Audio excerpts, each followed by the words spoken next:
mistakes are costly. And now you are saying to me, make as many mistakes as possible because we learn from them? Yes, I am. Hi there and welcome. It's Kirsten Jethro here, a transformational coach who helps people shift from languishing to flourishing. In today's video, I want to talk to you about how to measure performance in the hybrid workplace. Measuring performance has always been quite complicated. And now, in the hybrid workplace, even more complex and complicated. How will you know as a leader that your employees are doing what they're supposed to do when they're not physically in the office and you perhaps can't even see them?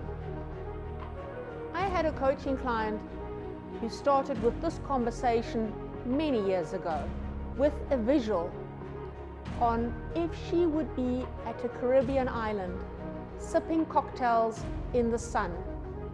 How would she know from that distance that her team is performing and doing the work that they were supposed to be doing? What would be telltale signs for her that that would not be the case?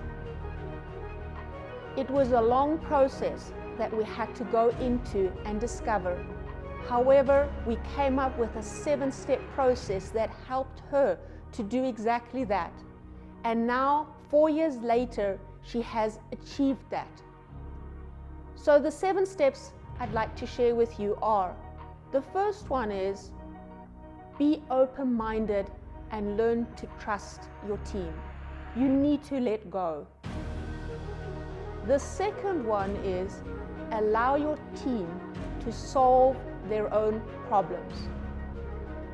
And I know it's costly sometimes for the team to solve the problems, but you'll be surprised if you don't step in how creative they actually are, how much accountability they take, and how much ownership.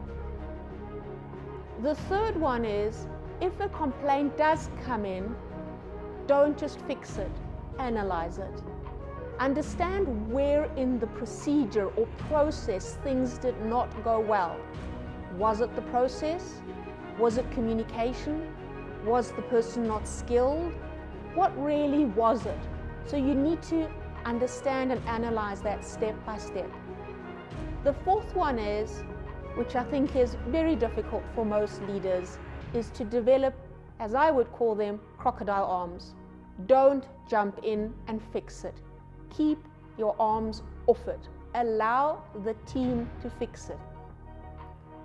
The fifth one is embrace mistakes as learning opportunities. I know that is very hard for many leaders to accept because mistakes are costly. And now you are saying to me, make as many mistakes as possible because we learn from them? Yes, I am. Because every time you are helping the team perform more and more without you stepping in.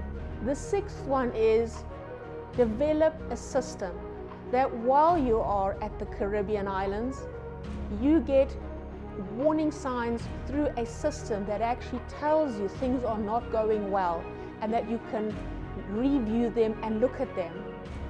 And the seventh one, which is critical and so often left out, is do a debrief with the team.